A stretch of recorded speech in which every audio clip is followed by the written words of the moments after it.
Hello and welcome to Women's Biz Podcast. I'm Annie Gibbins, founder and CEO of Women's Biz Global, and I invite you to get comfortable and listen in on candid conversations I have with fascinating women from around the globe. Business leaders, entrepreneurs, humanitarians, athletes, and a whole lot of regular people. Tune in as they let their guard down and open up on aspects of their business and life journey, how they measure success, and what they have learned along the way. These conversations aim to inspire you to embrace opportunities and possibilities beyond the limits of your imagination. Reclaim your power, strength, and vulnerability. Stand in your truth and propel yourself towards the life you dream to live. Hello, everyone. Welcome to our wonderful listeners. It's Annie here from Women's Biz Podcast, and I'm super excited to have you here today. And also joining us from Carolina is Morgan McCarver, whose life you'll find took a profound turn through scoliosis spinal fusion surgery. Oh my goodness, there's nothing like something just stopping us in our tracks to give us these aha moments. This experience led her to ceramics, deepened her faith, and inspired her to run a successful pottery business. We certainly haven't had that on Women's Biz Podcast before. She's also the author of God the Artist. So I'd love you to join us today, listening in as we explore her inspiring journey, intersecting art and faith, and I'm sure a lot of other things as well. So welcome to the program, Morgan. Thank you. Thank you so much for having me, and what a warm welcome. I'm happy to be here.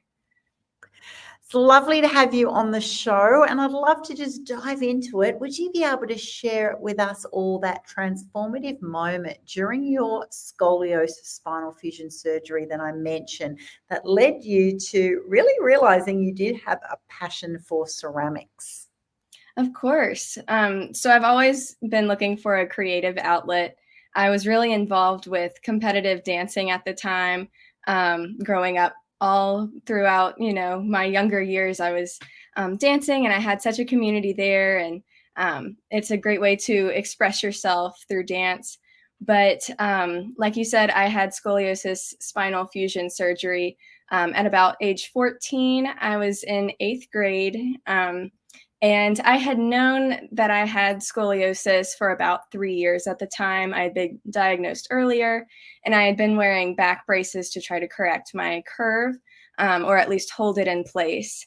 And it really wasn't staying where it needed to. The doctors were checking up, and it seemed to be progressing and only getting worse. And it was going to start affecting my organs. And so for those who aren't familiar with scoliosis, basically my spine wasn't growing straight. It was growing in an S curve, and there were actually 3 different curves throughout my back that were varying in degrees and getting worse and twisting as they were curving. And so the doctors decided that at that point, I had stopped growing, so that wasn't going to be an issue, and I needed to go ahead and have the surgery. And it really just stopped me in my tracks. Like you were saying, it was a year-long recovery process. I have 2 titanium rods and about 18 screws holding my spine straight. I actually gained about 1.5 inches in height because that curvy spine straightened out. But the recovery meant no dance for that year. And that was really hard because that was my friend group, that was my hobby, and that was really just taken away from me. And I knew I couldn't do it for at least a year. And when I went back, I did end up going back to dance after that year, but it never really was the same. Of course, my body had changed, and there were new dance steps that I didn't know, and my friends had graduated or moved on. So I was really looking for a creative outlet that was besides dance at this point, especially during my recovery process. And that's when my mom just signed me up for a kids camp, just a ceramics summer camp. And it was really a pivotal moment in my life. It really changed the trajectory of my life, and the creative outlet that I found was pottery at that point. And I loved the freedom, the malleability of the clay. It's so flexible and so bendable. And so I was able to kind of live vicariously through the clay, if you will. I was able to push the limits of the clay in ways that I no longer physically could, with my own body and stretching and everything. And it was just a really freeing process. And through that, I really just fell in love with it. That one class wasn't enough. I just kept signing up for more and more classes, and eventually decided to go to college to get a degree in ceramics. And then from there, I've worked in various different ceramics fields. I've worked for a ceramic supply store as like help desk, troubleshooting, answering phones, answering kiln questions for people. I've taught private lessons and private classes. I've worked for a potter as an apprentice in a way, a studio manager. And like you said, now I am in a studio. I have my own studio space that I rent in a community group kind of setting. And so I'm constantly surrounded by other ceramicists, and I'm able to get that community in the ceramics world and bounce ideas off of each other and see what everybody's doing. And it's just such a great experience. Wow, what a journey. And how wonderful that you're obviously very creative, very expressive as a dancer, but to have such a huge turn of events happen at such a foundational time of your teenage years. I mean, that is huge. I'm just thinking back at that sort of age where your hormones are going crazy, your friendships are everything. You know, you're going in one space of thinking, I'm, you know, maybe even become a dancer, or use that as, you know, in part of your, you know, future, and to be able to channel it in that way. Thank goodness for your mom, by the way. Shout out to who tap into their child and go, hey, just try something. And I love that passion of, oh, one's not enough, you know, and when you find something that just really lights you up, and you want to explore it more and more. I also love it, that journey when it then becomes your business, and we'll get on to that you did end up trying all those different parts of the business, which is actually great, because so many people kind of do something a little bit and then start a business, and they don't know all the components, whereas actually, because you've done it so young, you've then gone and taken on those foundational roles, if you like, and so you get a really nice sort of perspective of the industry of your own business. So tapping into that area, then you then did ceramics at university. Amazing journey. So you've really dove in deep. You've absolutely loved it. You've had those sorts of part-time roles, different parts of the industry, and then you've created your own business, Morgan McCarver Porcelain. So what was the biggest challenge and joy of running your own business? That's a great question. I think a lot of it, like you're saying, is not knowing what I don't know. And so that can stem from many different facets, anything from figuring out how to submit sales and use tax per state, because I sell in multiple different states. And so learning about getting the appropriate forms filled out, and, you know, crunching those numbers at the end of the month or the quarter or whatever it needs, because each state in the US has different tax things that need to be done.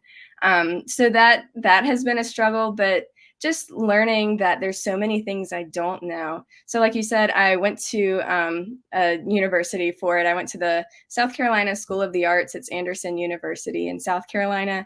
And they have a great program there. And I learned so much. And, you know, of course, you're graduating college, you think you know it all. And then I land this job working retail for one of the biggest companies shipping nationwide in the US for ceramic supplies.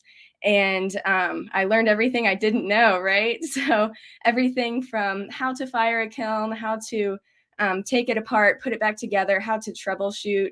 Electric kilns, that's what you fire the clay in. And that's really similar to working on a car in a way. Like, you can replace certain parts and troubleshoot different things. And so that was a whole learning experience there, getting caught up in learning all of those types of things that I didn't know before, and learning different glaze techniques and recipes and things like that. Ceramics can be very scientific, and it involves a lot of chemistry as well. So learning those things that I didn't necessarily fully develop in my college days. And then I thought, okay, for sure, you know, I've got everything down. And then I went to work for a potter in another state. And I ended up moving to that state actually. But learning how to run a small business is completely different than running a ceramic supply store. And really working with her and learning how to update my website, how to make it user friendly, the best way to sell things, the best way to display a booth, all of those little things along the way. It's, the things that you don't know even exist. So you don't even know how to prepare for them or learn about them. Those can be the things that get you down the road. So I'm constantly learning, constantly asking questions. And that has ended up bringing about some of the greatest joys in this experience. I'm always applying for things that I know just enough about that I'm really willing to take the risk, but I don't know too much about them that I scare myself off. So I'll apply to exhibitions or different like art festivals, things like that, that seem like a stretch. And I just apply because I'm getting my work in front of some amazing jurors who are masters in the field and who know what they're doing. And every time I get my work out there and have that visibility, then you never know what that might lead to. Sometimes I get accepted. Sometimes I don't. Sometimes it leads a completely different path. And sometimes little things lead to bigger things. And so that's really just been like the joy of this whole experience, just taking the risks and seeing kind of where I end up along the way. What a journey, and what a great realization. And for those listening in, I think you'll agree, many of us, when we do degrees, qualifications, you think, surely I've done this qualification, I come out feeling invincible, I know everything. And then it's such a reality check when you then start applying it in different contexts and realizing how much you don't know. It really is just the beginning. So that principle of lifelong learning, seriously, needs to be in all of us for life, but particularly those of us who go into business. And then also your journey to then realize that it's so different in different contexts, different stores.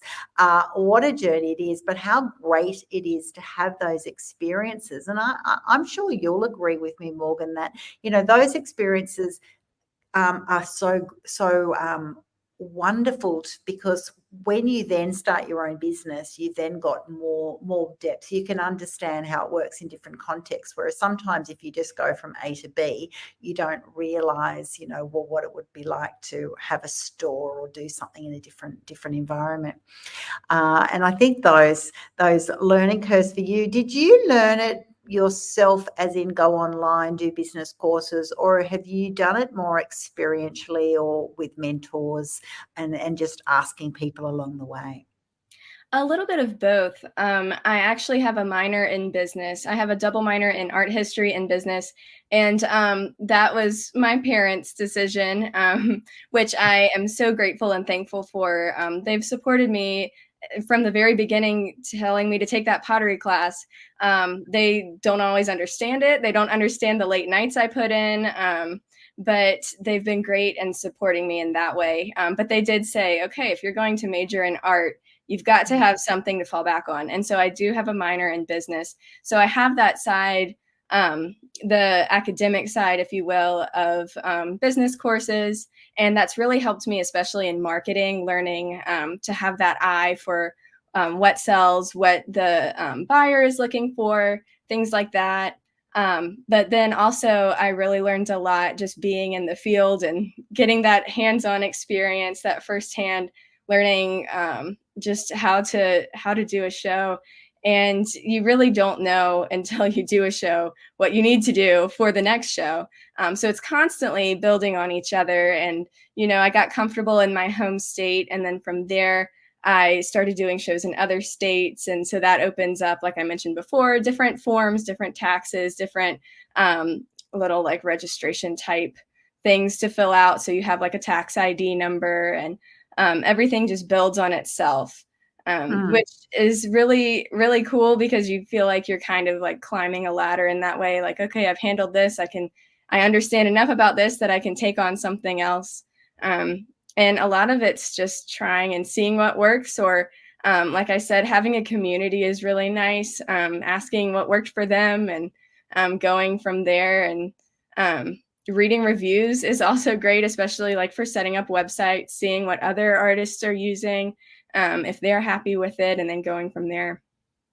There's so much analytics involved, and I love your approach to, start where you are and then go to another state, another state. It's amazing how many in one country, you're in the US, how different the different rules, regulations, the way of operating can be in different states, and some people don't realize that.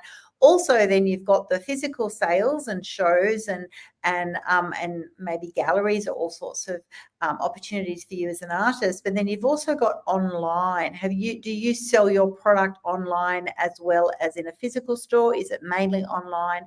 Have you had to balance that, and have you approached it in a really analytical way from what the industry, what your buyers are wanting? How have you gone about that?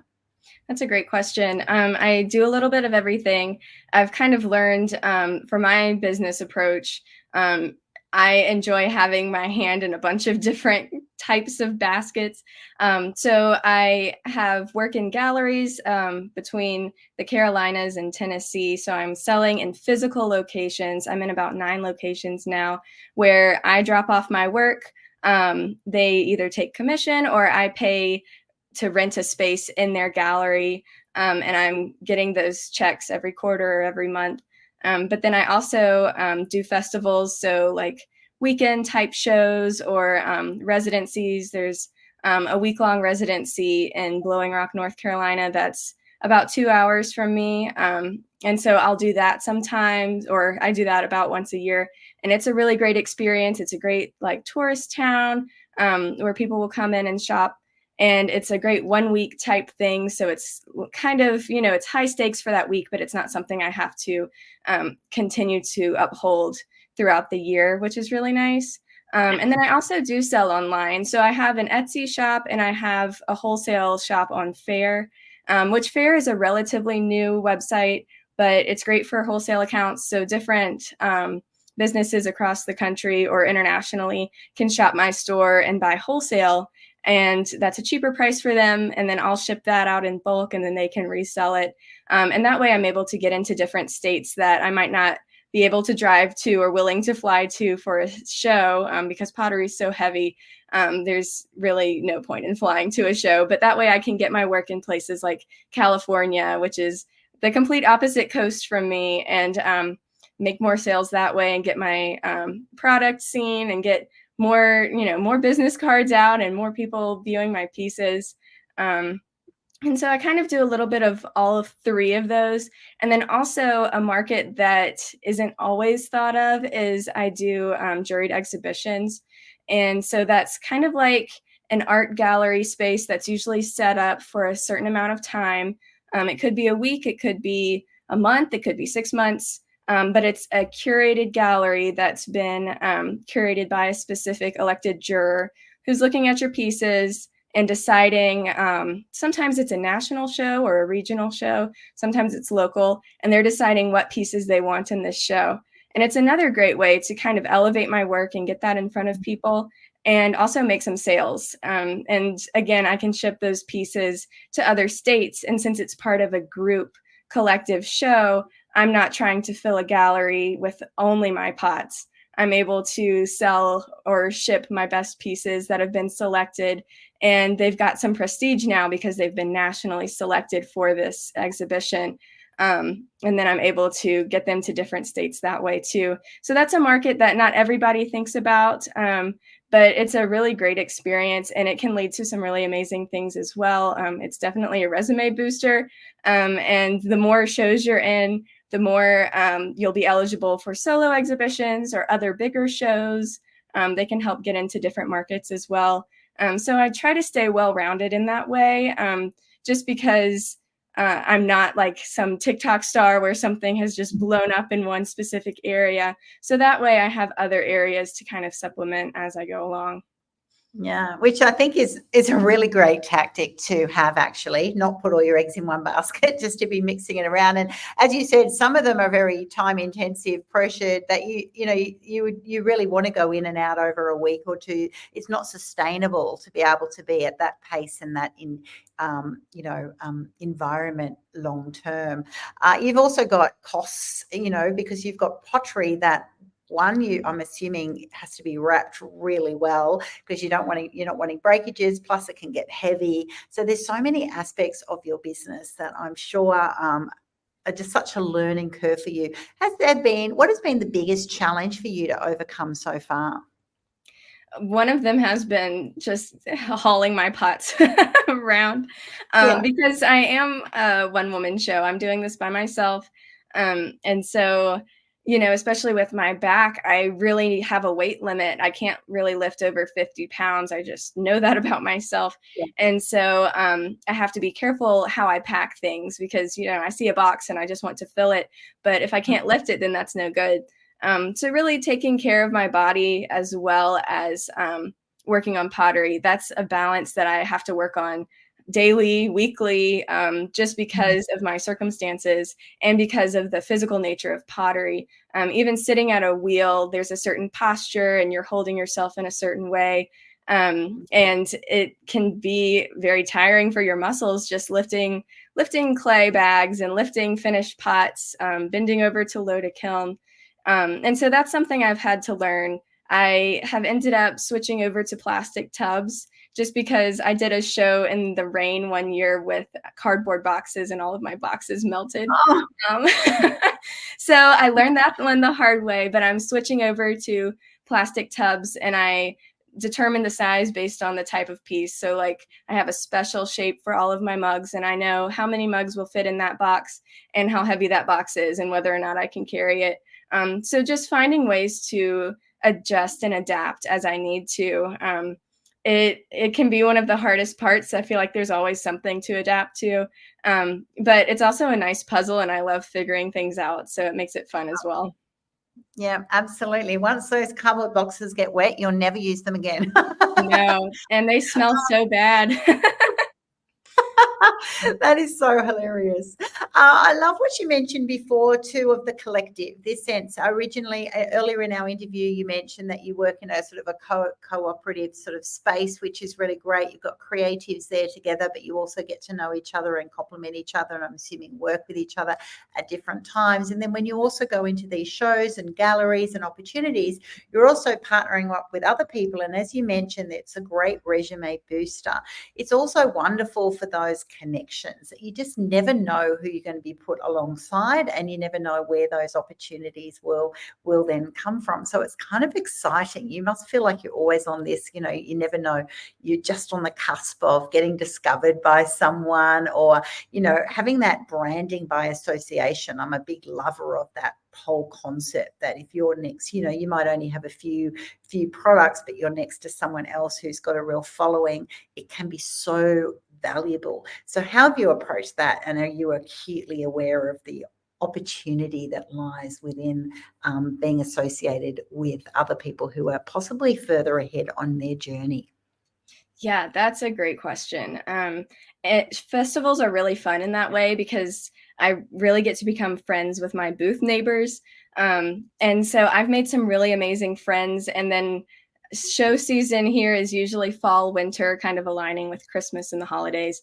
And so we'll be making, I won't really see them in the spring and summer. We're busy making our pieces. And then come fall, we'll be beside each other or they'll, have a different booth down the row, but I'll know them and I'll remember them and get to catch up with them. And so that can be a really fun community. Of course, you see them on Instagram or wherever, social media. But just knowing a friendly face at a festival, it can be so much fun. And like you were saying, making connections. Even this past season, I did a show. And the show itself, it was a good show, but it wasn't what it could have been. But there were people walking around they were actually in charge of another show several weeks later, and they were looking for vendors. Several people had canceled. And so they were really reaching out to us, saying, hey, we really need you to come fill our space so it looks like a good show. Are you willing?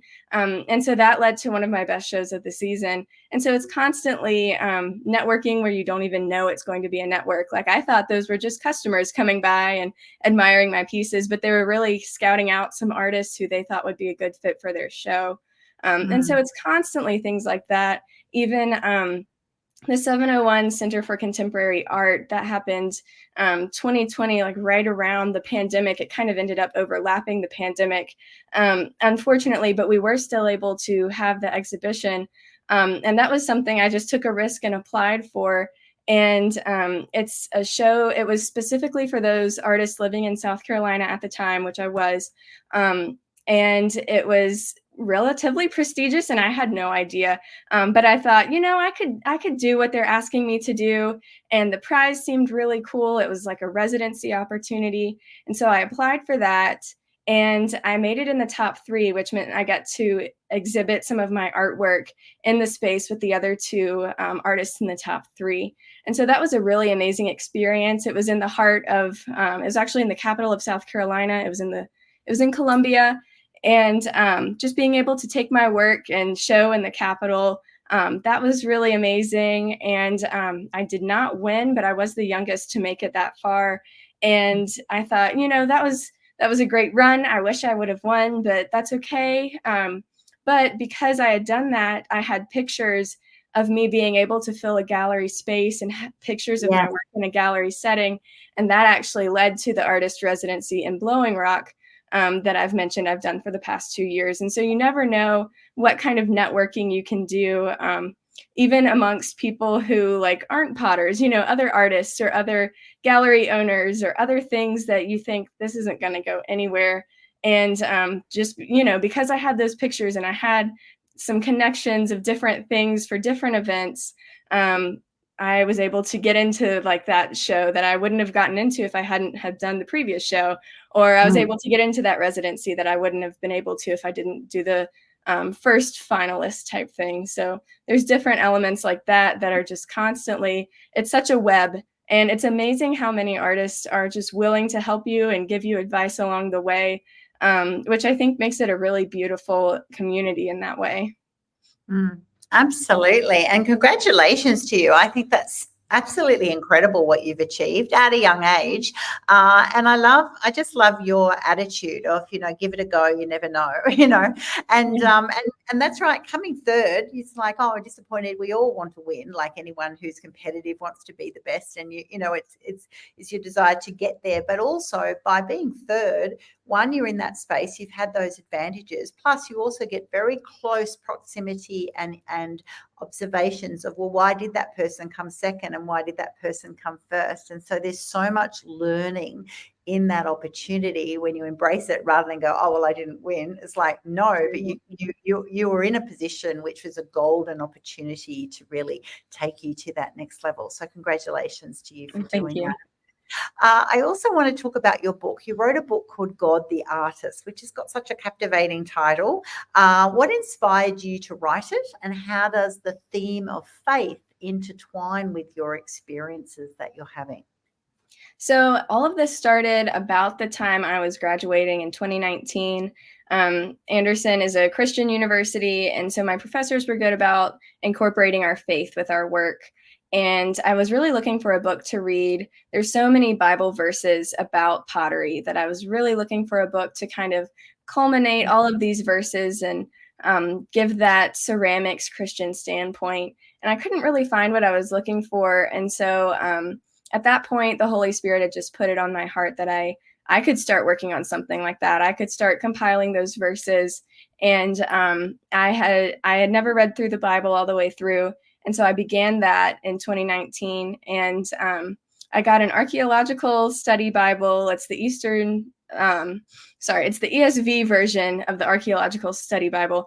And it just gives such like cultural references and other things, pictures that really help me understand what's going on.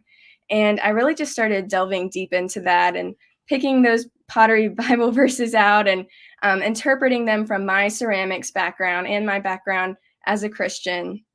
And I began taking notes, and that's really how the book started to become what it is. I tried to get it published in 2019, and there was one publisher who was willing to take a chance on it, but they ended up saying I would need to like have a ghostwriter and pay a lot of money and self-publish, and I didn't fully understand what they were even talking about.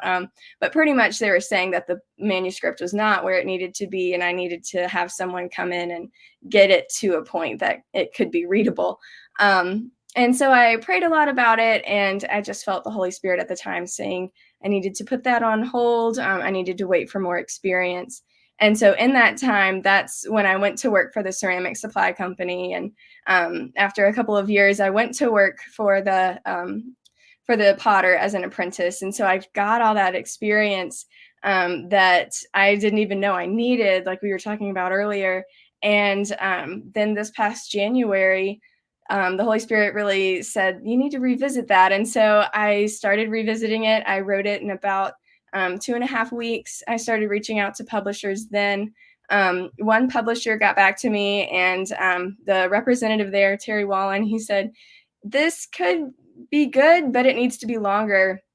He said it needed to be about a third longer for the word count. And so it took me about 1.5 weeks, but I pretty much doubled the word count to get it where he wanted it to be. And I sent that off and applied. Again, I applied, and I just gave it to God. If it's going to happen, it's going to happen because of him. And it did.